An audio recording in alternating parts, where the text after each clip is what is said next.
Welcome to Dubai,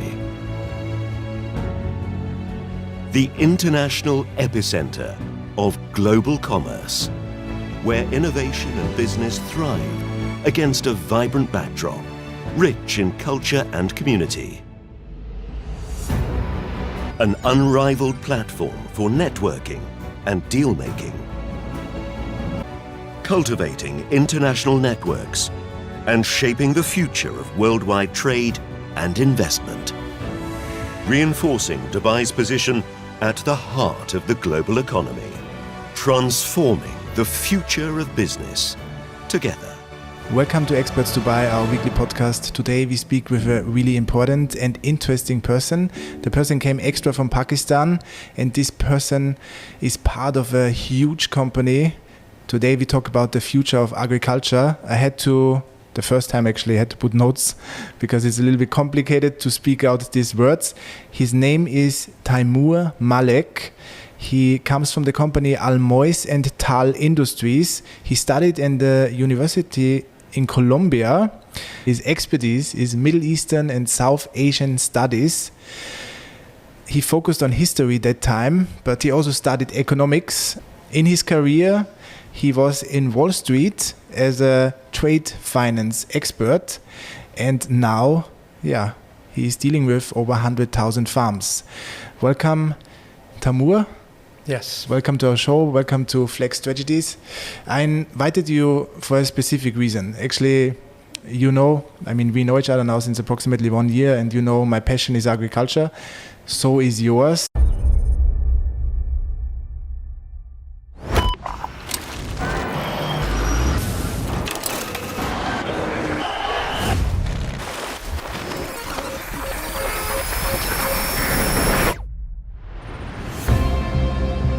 The future of agriculture. Okay, it's a huge topic, and I guess we could talk hours and hours, days about it. But before we even start with it, tell me, what is the future of agriculture in one sentence? Ooh. The future of agriculture is biological, and it's very bright. Okay, it's biological and it's very bright. But the future, agriculture was always biological in the past. Let's just guess that some of our viewers, they know agriculture, okay, that's farming, that's growing, that's maybe making business with yield, selling potatoes, selling bananas, selling tomatoes, whatever. Yeah. What happened to the biology of our agriculture? Exactly. Well, on some level, obviously, you can't take biology away because things are growing. But what happened was that with the Industrial Revolution, and especially, in 1908, 1910, with the Haber-Bosch process, which created artificial synthetic nitrogen fertilizer. And then with that, other synthetic fertilizers came in, synthetic herbicides, pesticides, fungicides came in. It became very chemistry heavy and chemistry dominant. And there were a few reasons for that. One of them was that we humans, as a species, did not have enough knowledge of biology. Until the electron microscope became common, humans didn't even know about the incredible world of microbiology that exists in the soil.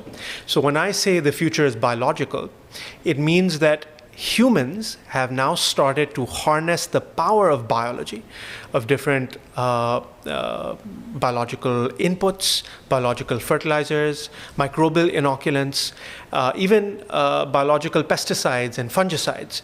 And all of this has been growing tremendously over the past 5 to 10 years, and it's going to escalate tremendously in the next 5 to 10 years.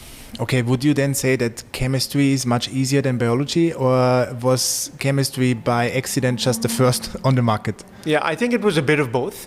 It's also simpler chemistry than biology because biology is very complicated. How things interact with other things, which then interact with other things. It's much more complex understanding these networks. Today we understand something called the soil food web much better than we ever have.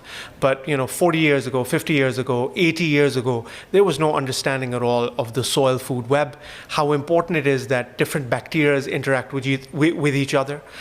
And then those bacteria interact with fungi, And those fungi are interacting with other fungi, and then they're interacting with nematodes. They're interacting with archaea, protozoa, earthworms, microarthropods. It's an entire forest that exists in the soil. And, a few decades ago, humans knew nothing about that. Okay. So the facts, I would say, is biology is in fact much more difficult than chemistry, which is also interesting because chemistry is basically copying what biology is doing, yes, just in a commercial way, yeah, to make money easy and fast. I think for somebody who never heard about it, it's super complicated to understand it. How would you describe why a plant is using chemical fertilizers, and how can a plant who is biological use chemical fertilizers to grow and give so much yield, which is a fact as well. I mean, not everything is bad of chemical fertilization, at least not in the past, because in the past the farmers, they just doubled their yields or tripled their yields with chemical fertilizers. Our complete population, our world changed completely with these chemical fertilizers. Of course, they have lots of side effects. But how is this possible that a plant can live with chemicals? That's a really good question, and give me a couple of minutes to really sort of unpack that. Because I'll start with sort of human health and antibiotics. The invention of the antibiotic, I think it began with penicillin. So the discovery of penicillin was a game changer for humans. It has saved millions and millions, or even, dare I say, hundreds of millions of lives over the past many decades, right? But we now know that there are many side effects to antibiotics, and especially the incorrect and overuse of antibiotics is extremely dangerous. It's causing many side effects, including something called antimicrobial resistance, where, there are different strains of, it could be typhoid or many other sort of bacteria. They now have strains that are resistant to all the commercially available antibiotics that we have today. And the reason why this resistance is built up, because humans have used way too much antibiotic, more than we should have. So similarly with chemical fertilizers, and in a time when humans didn't know anything about biology, it was incredible. Soils already had some organic matter all over the world. And when you started adding these synthetic inputs like artificial nitrogen fertilizer, urea, which was invented in Germany with the Haber-Bosch method, it had a huge boost on yields. And like you said, the entire sort of world order that we live in was only made possible because we were able to have abundant and mostly cheap food, which was in turn possible because of synthetic fertilizers, right? Now, a few things happened with the usage of synthetic fertilizers. One was that synthetic fertilizers, because humans didn't know too much about how much to put and the right time to apply fertilizers, we were many times applying them in wrong amounts at the wrong time, so over application. And what some of these synthetic fertilizers do is that they destroy soil microorganisms, soil bacteria, soil fungi, right? For example, if you apply a lot of synthetic phosphorus fertilizer, which is mined in Morocco, the vast majority of it, right? And it comes in the form of either DAP, diammonium phosphate, or MAP, monoammonium phosphate. When you apply too much of it to a plant, the plant does not need symbiotic relationships near its roots with a type of fungi called mycorrhizal fungi. And when you don't need those associations, which is a mutually beneficial sort of relationship where the plant is feeding the mycorrhizal fungi with root exudates, right? So every plant in the world is doing photosynthesis. And we learn about this in third, fourth grade in most parts of the world, right? What is photosynthesis? A plant is using abundant carbon dioxide in the atmosphere and sunlight, and is using it to make sugars. And those sugars help it grow. And part of those sugars, it is releasing in the soil through the roots in something in science we call it exudates. But what's an exudate? In simple English, it's a sticky, sugary liquid that comes out of the roots, and that's food for the bacteria, right? So what happens is that in turn feeds bacteria and then fungi, and the whole soil food web begins. When you add artificial fertilizers, you are stopping this process from happening because the plant doesn't need the fungi and is going to stop producing a lot of the exudates that make this relationship. So that's one thing that happened. The biology started to die. right? And then you had other problems. When you add too much nitrogen fertilizer, for example, I'll give you one example. The plant suddenly grows a lot, but the plant is not able to convert all of that nitrogen into amino acids and into complete proteins. Basically, just like with us humans, we need proteins to grow, right? If we're hitting the gym, we want to be physically fit, we need a certain amount of protein every day, right? And for us also, proteins are built out of amino acids. So in a plant, when we give urea fertilizer, that fertilizer is turned into amino acids, and those amino acids are then converted into complete proteins. If we don't produce complete proteins, the plant is unhealthy, you have excess nitrogen, and you know who loves that in a plant? It's the pest insects. And so we started having a lot more pests coming into agriculture. To eliminate them, humans, because chemistry was the only tool in our toolbox, we started using really toxic pesticides, which were killing the pests, but they were also killing everything else. I once read somewhere that on average, for every one bad insect that humans want to kill in a farm, we end up killing 3,000 good bugs as well, right? Most insects are really good for us, including for a farm. It's just a few that are bad. And the process is destroyed, just like with antibiotics, because antibiotics kill the bad bacteria in our gut, but they also kill the good bacteria. And that's very problematic. That's why very long doses of antibiotics can be very dangerous. And now doctors, like smart doctors in the world, are starting to say, once your antibiotic course finishes, you have to have foods that are very good for your guts. You start to repopulate your gut with good bacteria. Have things like sauerkraut, kefir, yogurts, all of these fermented foods that start putting good bacteria back in your gut because the antibiotic is destroying a lot of the bad bugs as well, right? So in agriculture, what started to happen is that we started using a lot of these chemicals. We started to use a lot of pesticides, a lot of fungicides, because again, the bad fungi are gone, the good fungi are gone, and guess who makes use of that? When there's not enough good fungi to protect the plant's root zone, the bad fungi come in, the pathogenic fungi come in, and they start to destroy the plant. When you kill biology, the good nematodes are not there, the bad nematodes automatically come in and start to damage the plant as well. So then you need another type of chemical called a nematicide, right, which kills nematodes. Or you need a fungicide to kill the bad fungi, right? So because we don't have a systemic, or we didn't have a systemic understanding of things, we didn't know what the system is, we were using these shortcuts. But the shortcuts were in the long run, even medium to long run, creating more problems.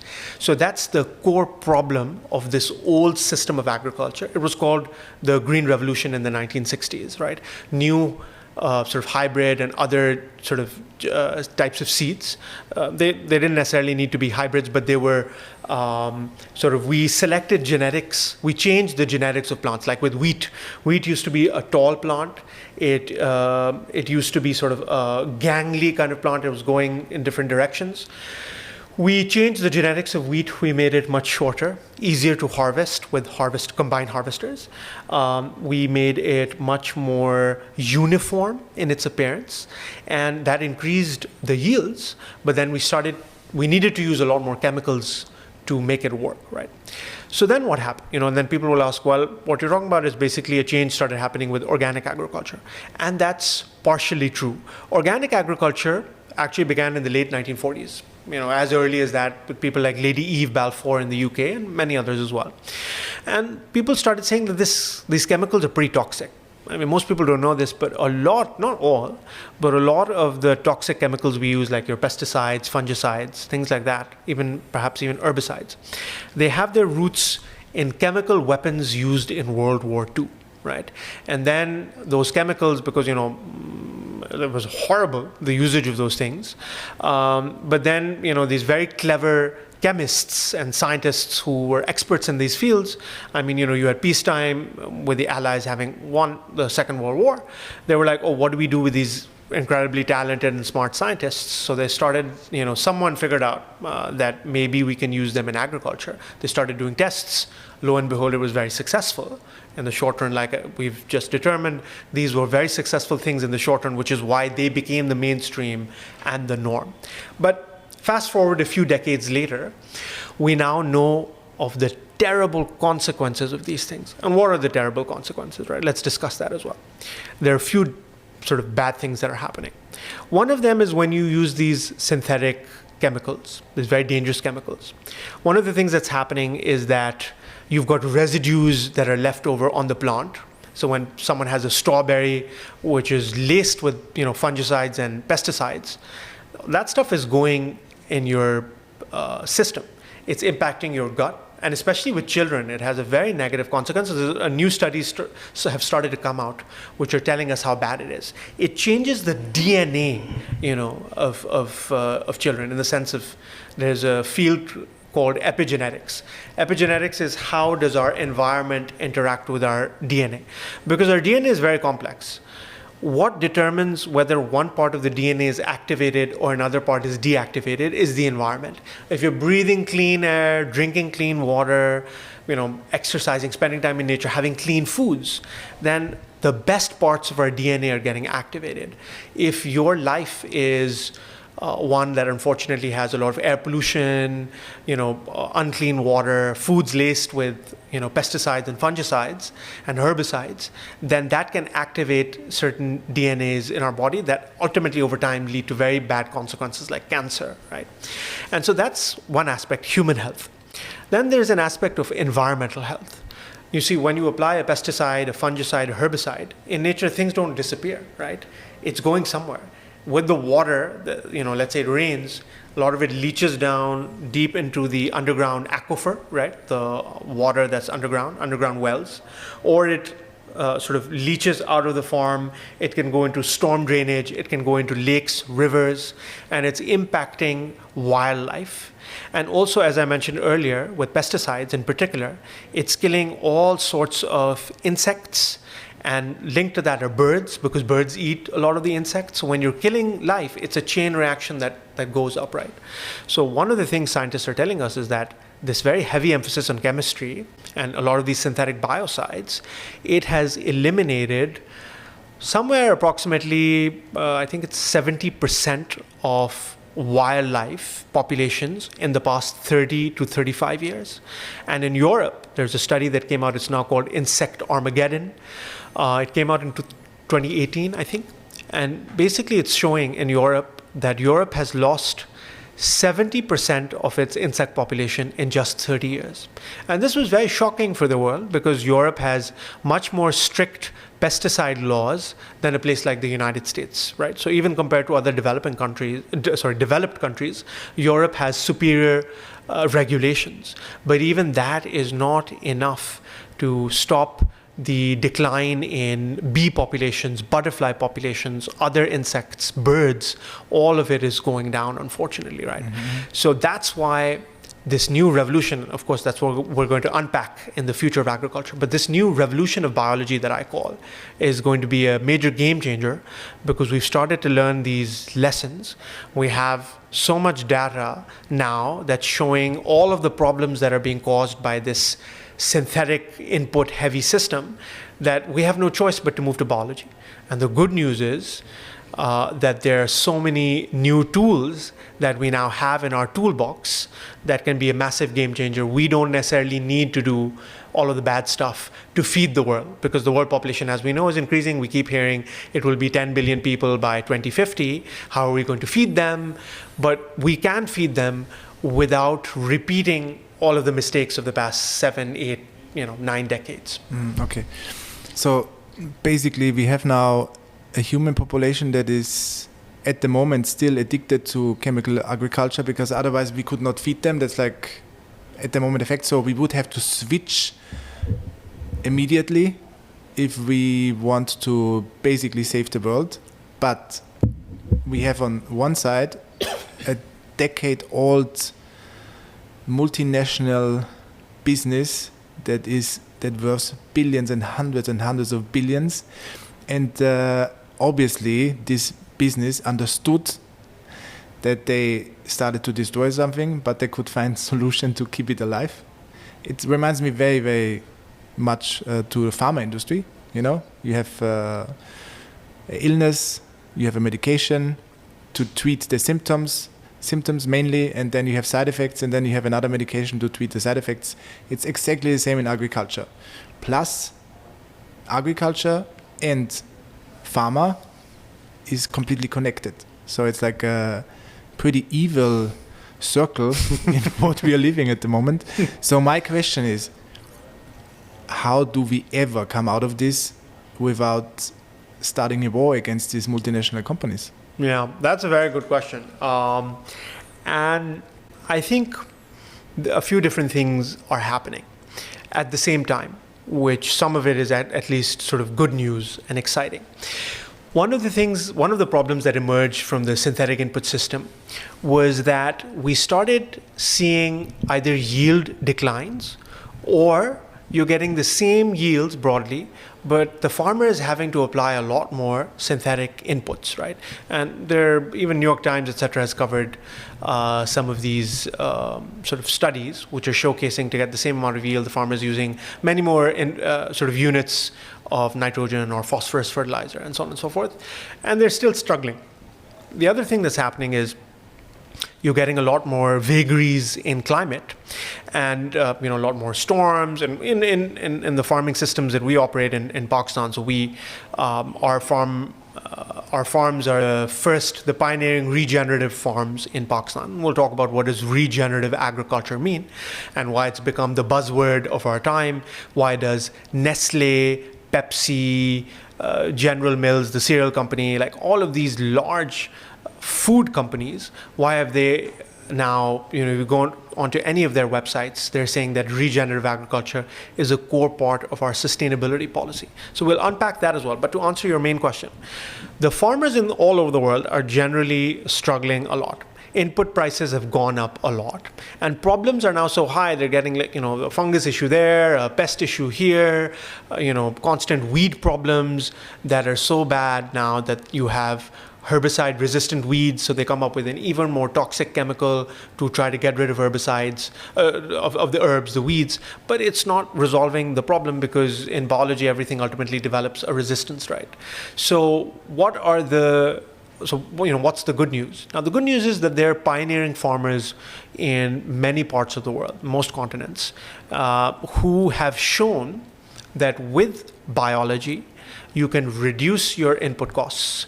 You can dramatically reduce your incidences of disease and pest pressures. You can even eliminate them. Many farmers have done that. And you can also create higher resilience to vagaries of climate. Suddenly you have a cloudburst with a lot more rain than used to happen. Suddenly you have a drought period, like all of these shocking weather events. You can have frost out of nowhere.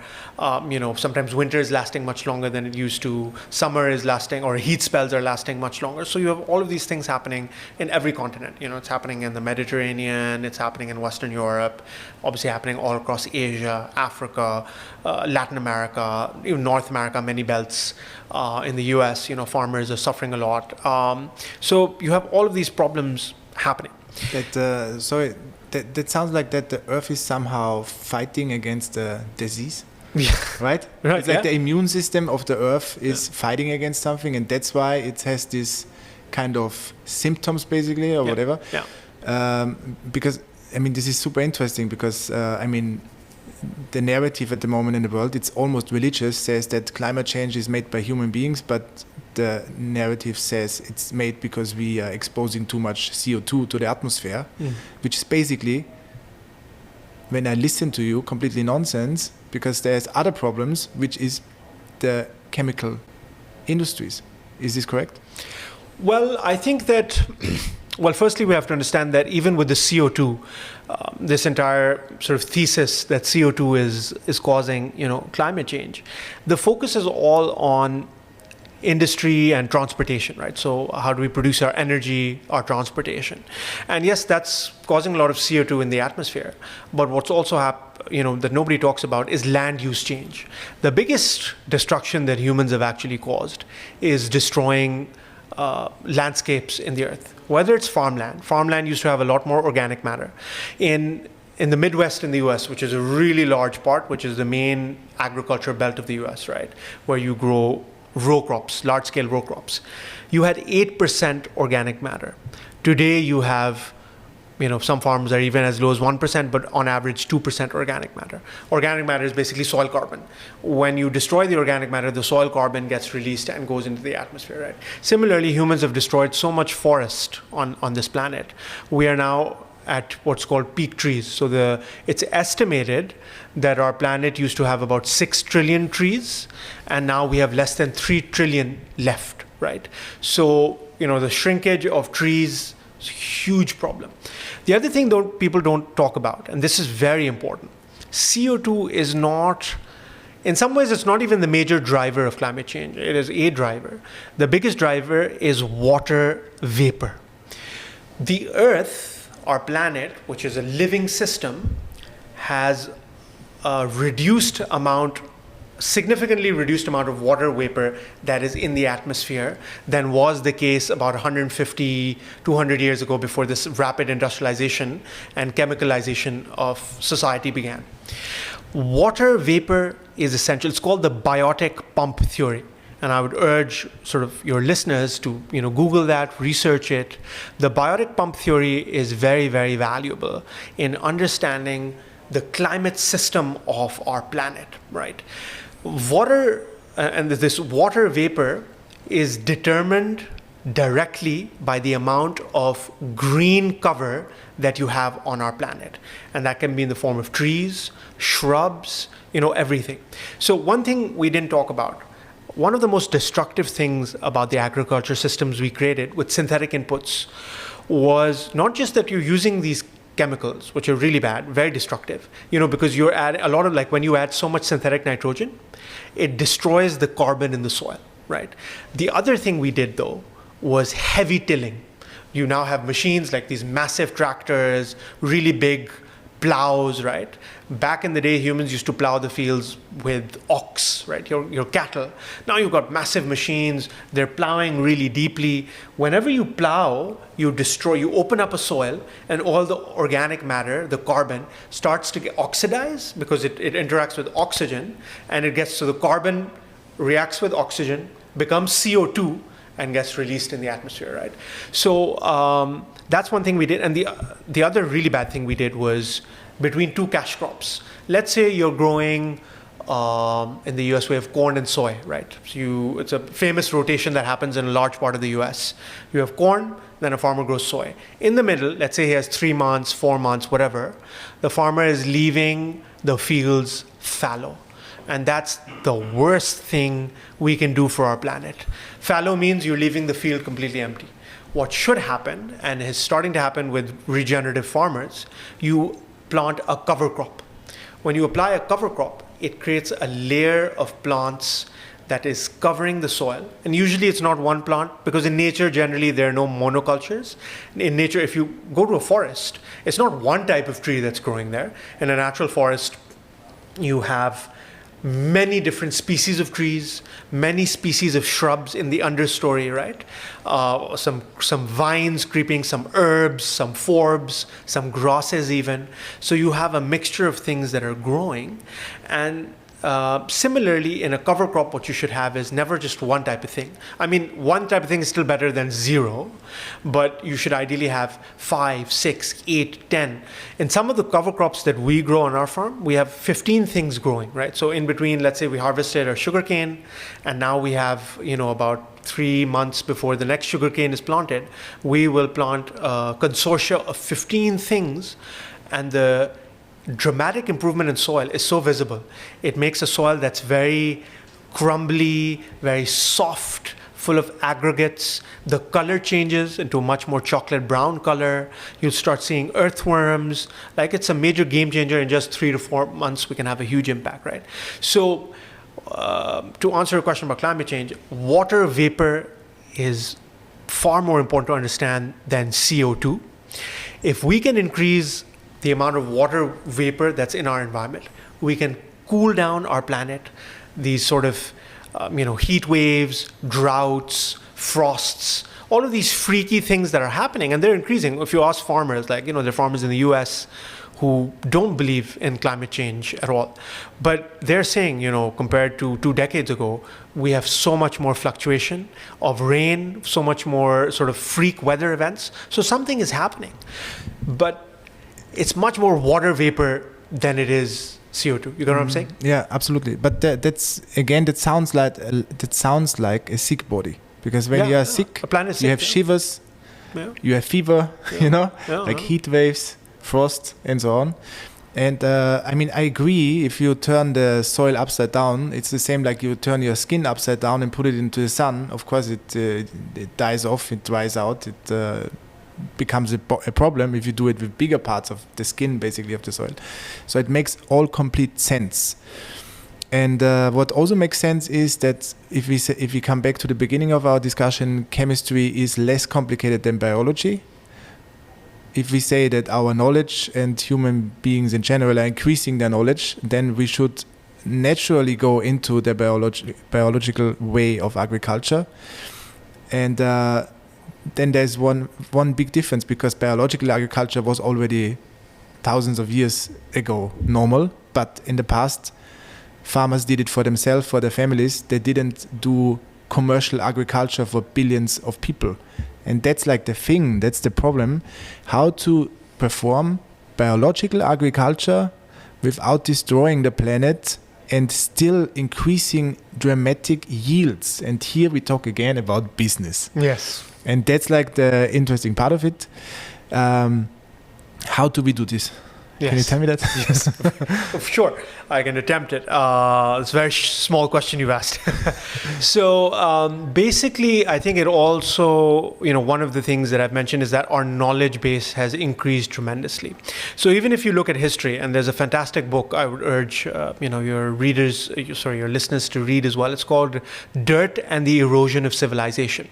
So there's no doubt that until about 150-ish years ago, there was nothing synthetic. Everything humans used was derived, it was biological in nature, or it was some mineral stuff like rocks that we pulverized, some volcanic rocks and things like that we applied to soils as well, or like wood ash, things like that. But it was all broadly biological, right? There was nothing synthetic because the chemistry revolution had not happened in Europe, right?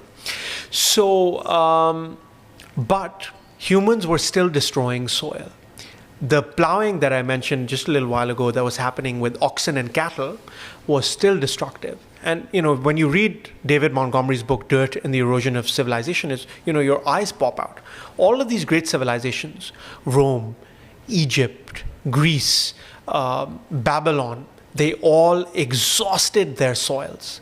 And they exhausted them because year after year, you're growing the same things, wheat and whatever to feed the people, and you're constantly plowing, and they're not even doing deep plowing, right? Because they don't have the machines that we now have, but still it was destroying things. And what was happening was you exhaust an area, you move to the next area, but as your populations grow, ultimately you've exhausted so much land and the population is now so high, suddenly yields drop. And suddenly it causes a famine or some other problem, wars start happening. So literally, David Montgomery has very cleverly tracked how at least one of the causes, if not the main cause, in the destruction of all of these great civilizations was the erosion of soil. But the modern world, coming to now, we have a lot of knowledge, we have a lot of science, and we have a lot of tools and machines. So I'll give an example. I've already sort of described how tilling is generally really bad for soil. Plowing is really bad for soil and therefore really bad for the yields of farmers and really bad for our ability to have enough food to feed the world. But now we have these amazing machines and equipment that are called no-till planters, right? You have no-till planters for large-scale farms, for massive-scale farms, but even for small-scale farms. And there are different companies all over the world that are now making no-till planters of different types, for different soil types, different contexts. What does a no-till planter do? So traditionally, why did humans even need to plow the soil, right? We basically, in order to make the soil soft so you could plant the seed, you needed to do plowing. But what a no-till planter does is it has the ability to cut through. It makes a small little cut in the soil. It drops the seed. The no-till seed drill drops the seed in, and then behind it there's a small sort of little piece of metal that gently covers the soil that the slight cut was made in, right? And because of that, you're not destroying the soil microbes and the soil food web. And over time, the amount of soil carbon and organic matter is increasing. And organic matter increasing generally means that it's increasing the amount of soil fungi, bacteria, all of this biology. Now, here's the other interesting part. You mentioned with all of these, chemical industries or chemical fertilizer companies and how they have contributed to the problem, and it's like this evil consortia, right? The interesting thing that's happened is that now there's so much overwhelming evidence and science. They're very clever, like they're CEOs. I was just talking to a gentleman a short while ago. He used to work for Unilever, and we were discussing that Unilever under their previous CEO, Paul Pullman, completely changed the company. Paul Pullman really embedded sustainability into how Unilever operates. And he really helped change the company's direction in many ways. And, what a lot of the smart, sort of big chemical fertilizer type companies and input companies have realized is that the future is entirely biological. I was reading a report the other day, and they estimate that by 2035, about something like 30%, I think, or 35% of all the fertilizers sold in the world are going to be biological. So what these companies have started doing is they've started buying out smaller companies that were making cutting-edge biological products. And we'll talk about different types of biological products as well. But briefly, it's primarily biostimulants. That's one big, broad category. And that category, by the way, didn't even exist. I think it was 2008 or 2009 that the EU finally codified and created the term, what is a biostimulant? Before that, it didn't even exist in the books, in the law. So you have one category is biostimulants. Then you have a category called biological inoculants. These can be inoculants that go into the soil, or they can be inoculants that are sprayed onto the leaf surface, because a plant has two microbiomes. One is a microbiome that's in the soil, and the other microbiome is on the leaf surface, which is called the phyllosphere, right? Just like humans have a microbiome that's in the gut, but we have another microbiome that's all over our body. It's on our skin, right? So similarly, plants have this dual microbiome. So coming back to the types of biologicals we're talking about, it's broadly, I would define it as three categories. One is biostimulants, then there's biological inoculants, and then the third category is sort of biologically derived biocides. So you still have a pesticide or a fungicide, but it's biologically derived. It's much safer, and it generally targets the target pest much more, right? Still, it's not as systemic, because I think to resolve the pest problem, we need to think about systems, and we'll talk about what does that mean, what are some of the things we're trying to do on our farm, and what many other great farms in the world have very successfully done. We can talk about that. But to answer your question, are the companies going to let this happen? And the answer is that this is underway. The companies are very clever. They've started buying out these smaller companies that are making these types of products. To give you a few examples, Syngenta, huge company, Swiss company, they have now created a new arm, I think a few months ago, and you can, they now have their own website. It's called Syngenta Biologicals. So they've created an entire vertical. They bought a company called Villagra, I think, and most of the products there are Villagra's product suite, but they're continuing to buy or considering buying more companies, and they'll continue to add to this. So that's a very clever strategy. So what they're trying to do is make existing consumers become consumers of Syngenta biologicals, because they realize that at some point they'll have to wind down the chemistry stuff, the really toxic stuff. So they're creating the alternative. It's like car companies, right? As they realize the world is transitioning towards EVs and hydrogen, they're creating more and more EVs and green hydrogen vehicles, so that when they need to wind down the ICE, the internal combustion engine, they have products to sell as well. So I think agriculture companies are doing that as well. Corteva's created a Corteva Biologicals arm. They bought two companies last year. One was Stoller for $1.2 billion. It's a US biological fertilizer company. And then they bought a Spanish company called Symborg that makes very cutting edge biological inoculants. And so based on the, sort of having bought those two companies, they've combined them and created a new vertical called Corteva Biologicals, right? So these are some of the broad trends I'm seeing, which is why I say the future is biological, the future is bright. But a farmer, I think farmers need to be smarter as well. Farmers need to change their own farming practices, not just rely on buying products. Buying products really helps as well, but you have to make systemic changes, such as reducing tillage, moving towards no-till. So on our farm, some of the things we're doing is we're adding a lot more trees, we're adding a lot more shrubs around our farmland. What all of this stuff does is it creates habitats for beneficial insects.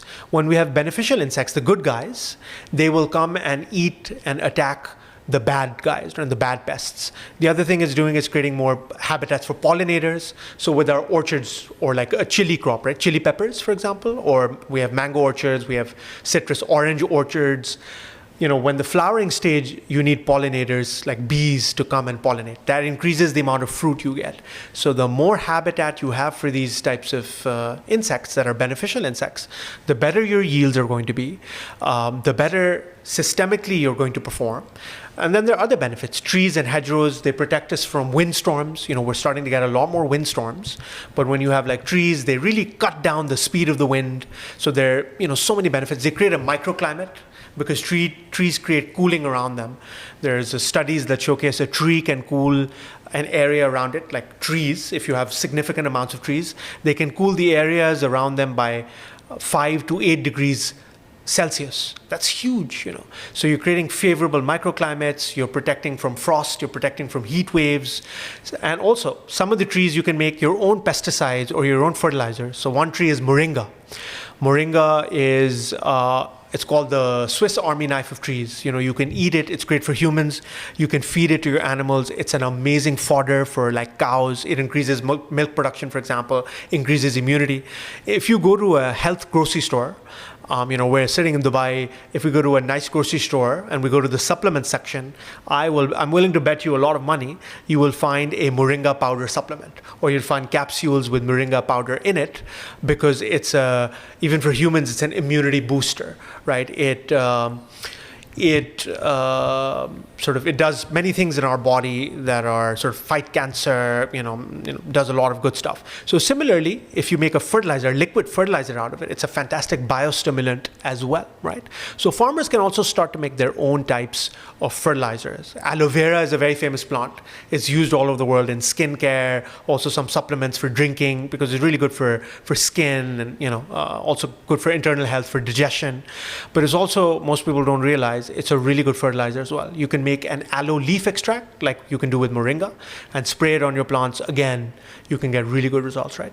So farmers need to have a broad sort of understanding of sort of how does soil biology work? How can they craft a system that increases their yields, increases their resilience? So farmers need to make systemic changes, and then of course the right kind of products, biological products, can be big game changers. Okay, so when I think about the future of agriculture, of course I mean when I listen to guys like you who are so ambitious about this and also work for really big companies, but I would say that you are still, you are on the farmer's side, on the production side, and then we have the powerful agricultural fertilizer producers like BASF, Yara, Syngenta, and so on. So these companies, they are like, they make their profits with fertilizers and other things, but they are not on the production side. They don't run fields, they don't study them, they are not going into this direction. But what I think is that they understand that their farmers start to lose yield, start to lose fields, start to erode everything, which is ultimately lowering their profits in the future. So if they think a little bit into the future, they understand, okay, we have to do something, we have to switch to keep our profits high. it can also be connected with an ideology, with narratives like climate change, CO2 reduction, and so on. Same with the car companies who switch now to electric cars. I mean, we can discuss this in another podcast, how much electric batteries and stuff destroy nature. So it's mainly profit orientated when it comes to these huge corporations. They don't change to biological because they out of a sudden became good people. No, they just understand that they need to keep the profits high and they need to make the shareholders also in the future happy. So they have to adjust and slowly buy here a biological company, there a biological company, and see what's happened, right? Or maybe just buy them and put them in the bin, which is also a big. I mean, as a businessman, I know how it works.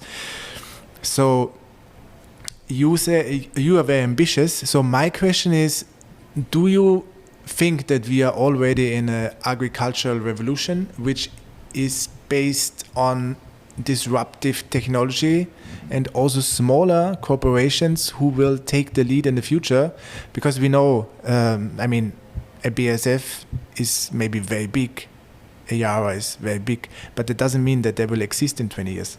Agricultural or a revolution, like an industrial revolution like we had in the past, I couldn't tell you now 5 companies who survived the last industrial revolution. I know only one because it's my client. Because they switched from they produced feathers for this, I don't know the name in English, horse-drawn carriages? Horse-drawn carriages. Horse-drawn carriages, yes. Exactly. They produced the feathers for them.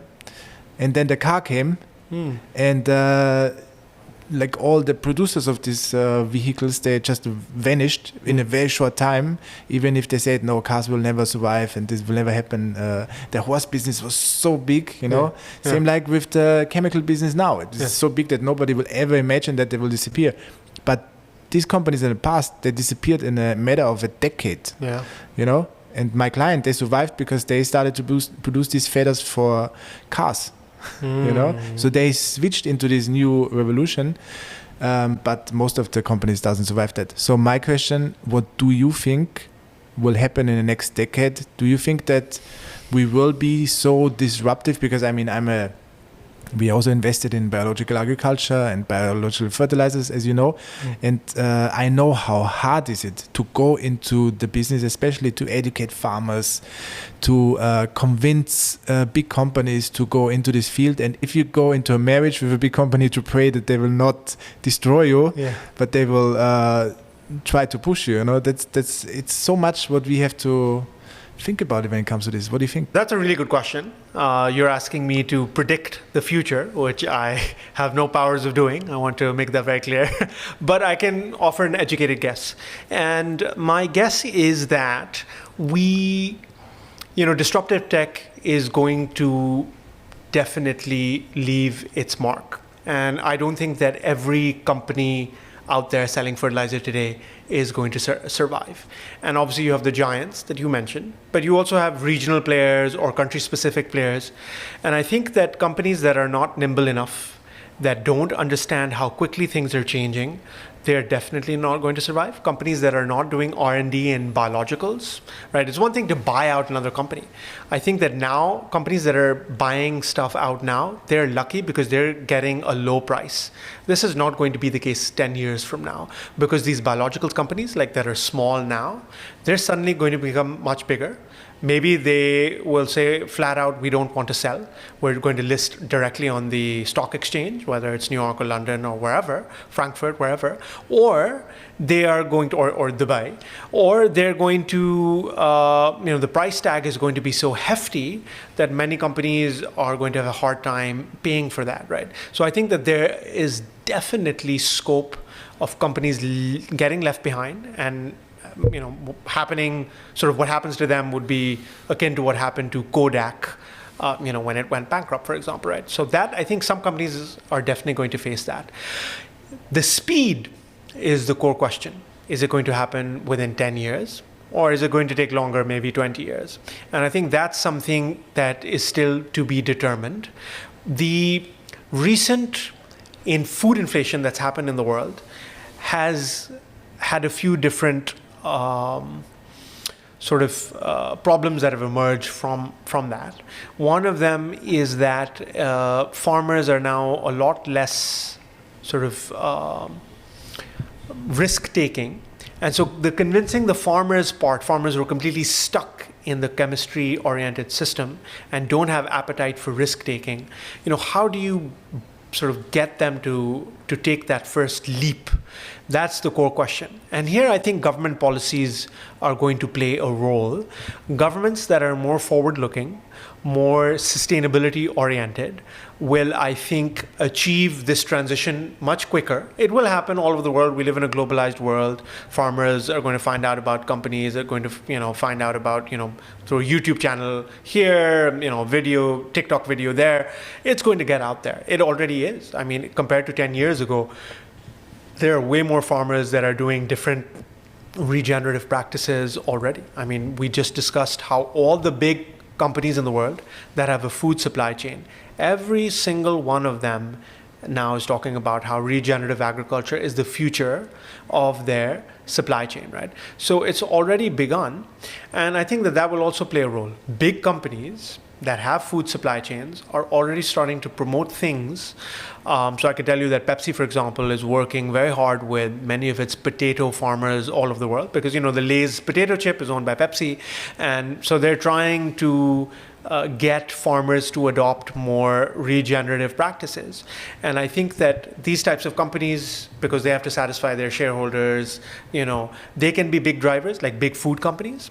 And then also farmers themselves. I think once you start seeing successful case studies and model farms in different countries, farmers are going to adopt this much quicker.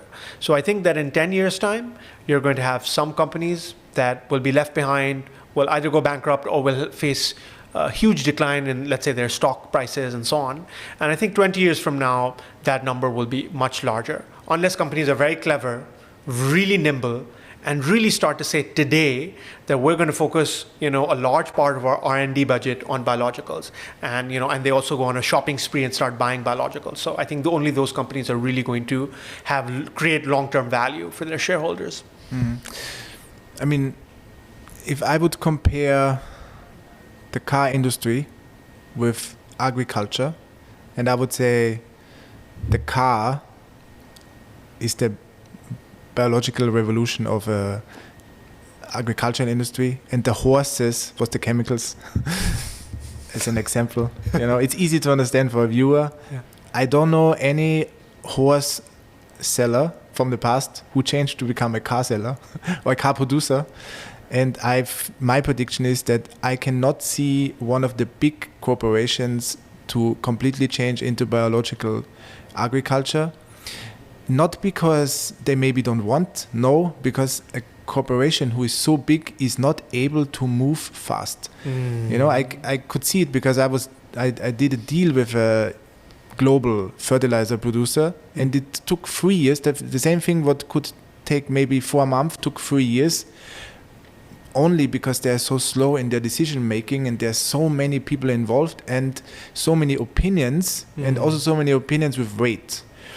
So a small company who is going into a new way of agriculture now, and this is also what I see with companies with who we work, also with you, for example, is that decision making is much faster, trials are much faster, changing things much faster, and also I cannot see this passion of a CEO, of a global leader. I cannot see this passion. It's impossible. But the passion brings the new technologies into the market. Yeah. It's not the size of a company. That's why my prediction, in 20 years, maybe even earlier, we will see that big corporations just vanished, and we will see that companies who we didn't know today will be unbelievably big. We saw this in the last revolution, like in the .com revolution, where small company or relatively small companies or companies who were no leaders in the world just became leaders, like Amazon, for example, exactly. Google, Facebook, whatever. And I think in agriculture we will see the same. That's why we called our project already 4 years ago, the next agricultural revolution. I still believe in that 1000%. I mean, we have great success already. And when I see that companies from countries like Pakistan, who are actually officially developing, going into this modern kind of understanding of biology and technologies, agriculture, then this is for me a huge sign that the world is changing, you know, because really disruptive things can often come from players who are not recognized really much, you know. That's why, it was super interesting to talk with you. We wanted to do 25 minutes. Now it was like maybe 3 times longer. But anybody who is interested in this topic and anybody who's interested to understand more, or any agriculture company, farmers, whatever, who are interested in biology and biological agriculture, they know now who they can call. It's the guy who is sitting in front of me. It was very nice to talk to you. I hope I will see you again soon. Yes. And we can discuss more topics, because it's a topic where we can talk weeks and months about it. I would love that. Thank you so much for having me. Thank you so much. Bye-bye. Take care. Bye. Cultivating international networks and shaping the future of worldwide trade and investment.